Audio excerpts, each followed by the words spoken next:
In feudal Japan, carnal relationships and pleasures were not only acceptable but also considered a necessary part of life. Sexual relationships between men and women were an integral aspect of their society and culture. During the Edo period, which lasted from 1603 to 1868, prostitution was prevalent in cities and towns throughout Japan. Prostitutes were known as yujo or women of pleasure, and often worked in brothels known as yukaku.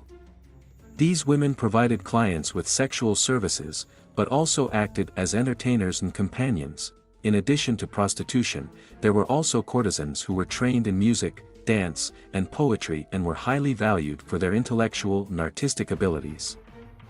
These women were often also highly educated and served as the companions of wealthy and powerful men. Homosexual relationships were also present in feudal Japan. Samurai warriors often took on younger apprentices known as pages, who were expected to serve as their companions and lovers. These relationships were accepted and even celebrated in literature and art of the time. Despite the prevalence of sexual relationships and pleasures, there were certain societal expectations and rules that had to be followed. Marriage was highly valued as it provided social stability and the continuation of family bloodlines. Adultery was frowned upon and punished severely, often with public shaming and even death. In the realm of art and literature, carnal relationships and pleasures were a popular subject matter. Erotic literature known as shunga depicted explicit sexual scenes and was considered a form of entertainment for the masses. Similarly, artworks such as woodblock prints often featured beautiful courtesans or male pages in suggestive poses. In conclusion, sexual relationships and pleasures were an integral part of feudal Japanese society and culture, with prostitution, courtesanism, and even homosexual relationships being accepted and celebrated. Hey guys! I came here in the middle of the video, asking you to leave your like, subscribe to the channel, because there is a lot of special content every day. Keep watching. Despite this, societal expectations and rules had to be followed, with adultery being punished severely. The depiction of carnal pleasures was also popular in art and literature.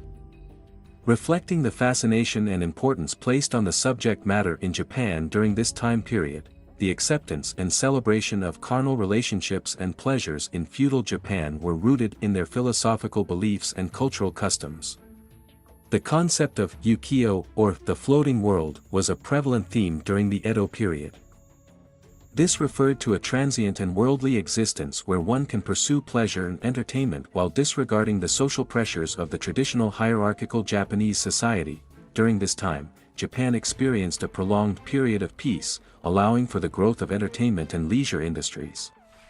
The wealthy elites indulged in various pleasures, including attending kabuki theater, visiting tea houses, and patronizing courtesans and prostitutes. The culture of pleasure was based on the values of aestheticism and hedonism, emphasizing the importance of sensual experiences, aesthetics, and the fleeting nature of life's pleasures. In conclusion, the culture of pleasure in feudal Japan was not a deviant or immoral way of life but merely a manifestation of the hedonistic and aesthetic values of the time.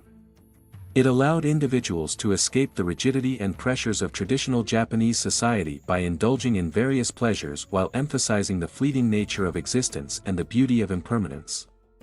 This culture played a crucial role in shaping the cultural and philosophical identity of Japan, making it a unique and fascinating aspect of its history.